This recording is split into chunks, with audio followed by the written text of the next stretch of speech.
Scorching temperatures and strong winds are continuing to drive wildfires across parts of France, Spain and Italy, forcing mass evacuations and the declaration of a national emergency in Spain. In the last few minutes, we've heard that the EU has deployed firefighting aircraft to both France and Spain. In one of the most dramatic escapes from a fire, boats were used to take residents and holidaymakers off the Cap Ferret peninsula, that's west of Bordeaux. And tens of thousands of people in the southwest of France have had to evacuate properties and campsites there. The national emergency declared in Spain relates to the capital, Madrid, and surrounding areas, including the neighbouring province of Avia. The government says the priority is to avoid the fires converging around Madrid. Emergency services there are saying that more than 10,000 people have been forced to move because of the fires. This wildfire season is already one of the worst in the past 20 years in the region. There's drought across the continent, a strain on water supplies and tinder dry ground cover, all of that making it much easier for the flames to spread. And all of this is made worse by man-made climate change caused by the burning of fossil fuels. Well, let's speak now to Charlie Devereux. He is the lead writer for Iberia at Reuters. Thank you very much for joining us, Charlie. And obviously there's huge concern there about the situation around Madrid. We mentioned in the introduction one minister expressing the concern that various fires that are burning could converge around the capital. What more can you tell us? Yes, thank you. And it looks like two of those fires have merged together, which makes the situation even worse. Those are two fires in the Madrid region, which have forced the evacuation so far of 10,000 people. And it looks like another 9,000 are going to be evacuated. So it's not looking great today because there are still high temperatures and strong winds that are fanning these fires. Now, we mentioned that the EU is deploying firefighting aircraft to France and to Spain. Just talk to us about the number of personnel already involved in trying to battle these wildfires. Yeah, there are several thousand. I mean, the whole of the central part of Spain has been affected by fires. So there's a real there simply aren't enough personnel to man this. So this is why they're looking to the EU for help. Yeah, so obviously that help very much needed because the firefighters, as you were saying, have been working hard for quite a long time now and obviously will be welcoming any help they can get. We're looking just now at pictures of a bus being brought in to take people away from one of the areas affected by the wildfires. And I think we can possibly also show our viewers pictures coming to us from Cebreros, which is a village in an area close to Spain. And in fact, that is where the bus is as well, I'm just being told. These live pictures just coming to us. Huge amount of smoke in the air. There must be huge health concerns in the city as well in terms of air quality. And of course, this huge fear about the fire converging on the capital.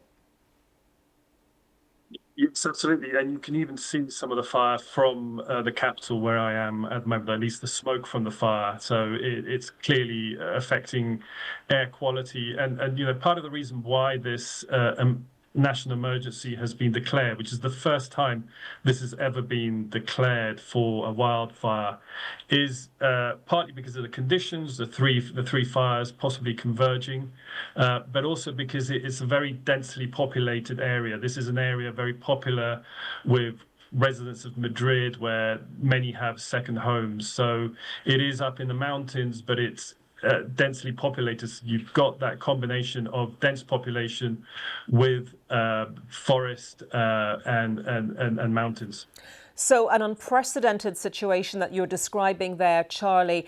Talk to us about the communications, because obviously in a situation like this where fires can move depending on the wind direction and so on, people need to be, very alert to an incoming danger.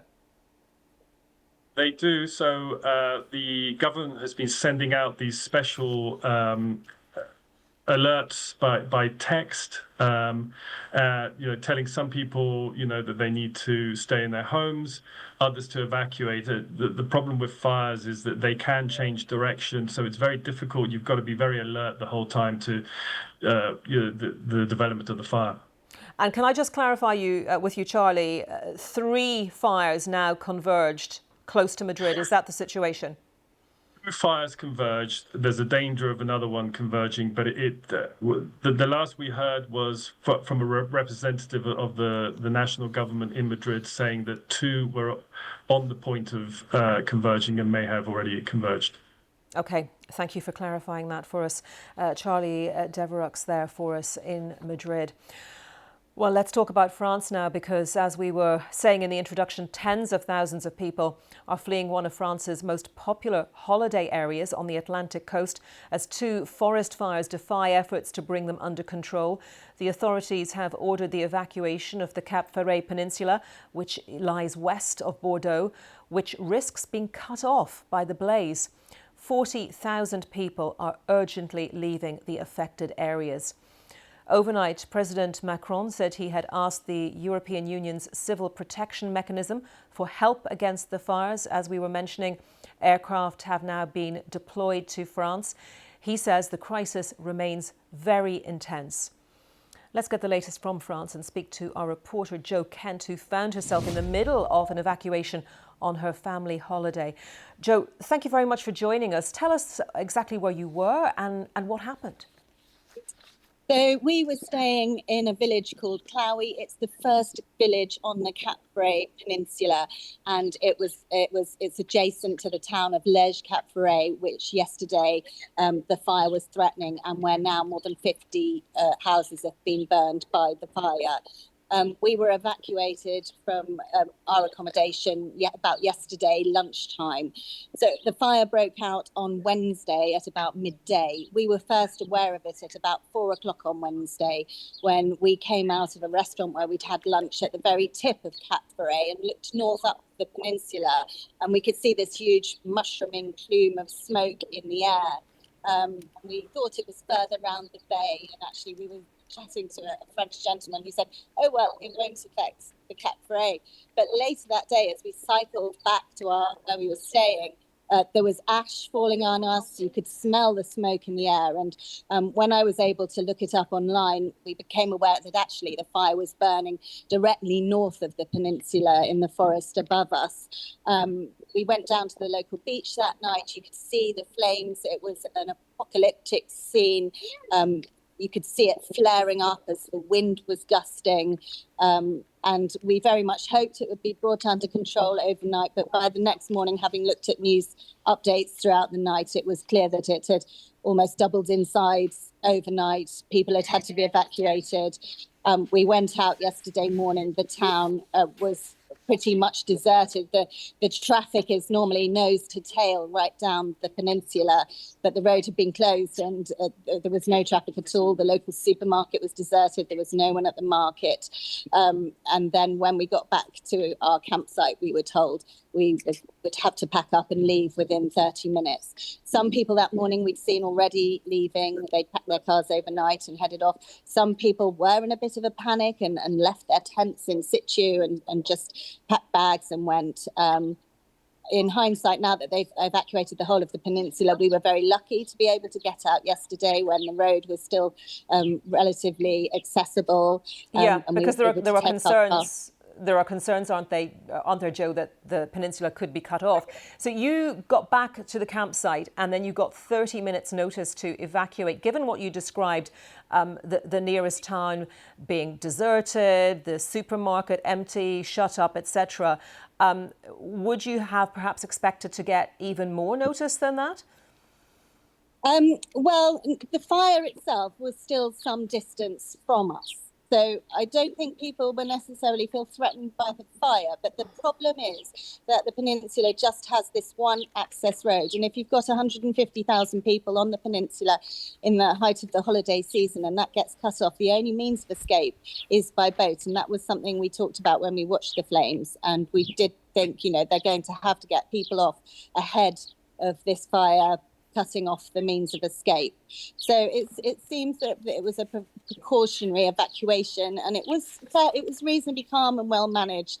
And we were lucky to get out before it was nose to tail traffic, because I think the people that were still able to leave this morning, it took them maybe 4 hours, and that must have been a very worrying situation, not knowing whether that fire would have got to the road where it goes around the top of the peninsula before they got there.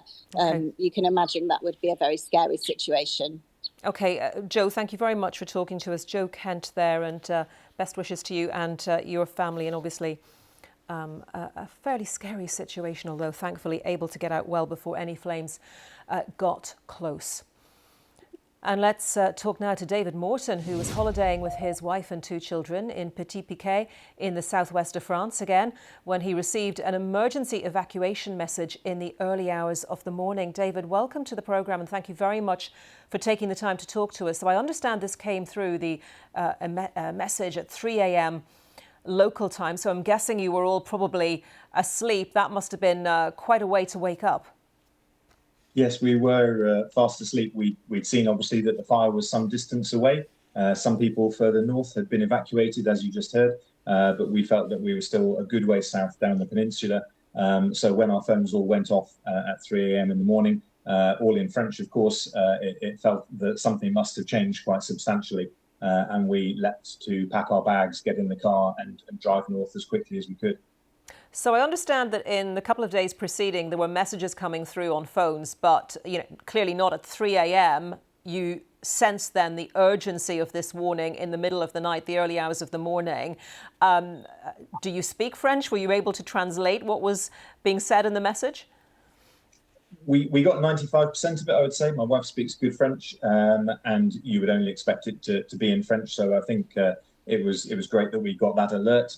Everyone in the area must have been aware of the fact that there were fires, because, of course, the smoke had been hanging over the area for the previous 2 days. So we knew that you would only get a 3 a.m. call if something substantial had changed. So that was why we treated it as an urgent request and instruction.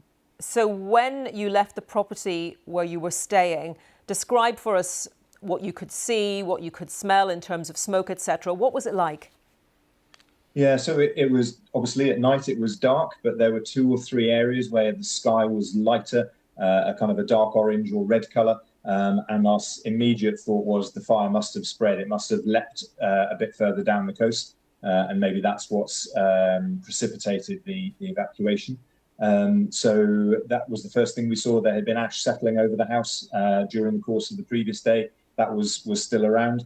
And then it became like any scene from a good disaster movie. There were cars nose to tail on the main road, the only road off the peninsula, and we joined them, and everyone drove very slowly and carefully with dipped headlights on the road out, and there was almost nothing on the road coming in because the emergency services had blocked it. So as your previous caller said, we were very keen to get off the peninsula, knowing there was just that one road out.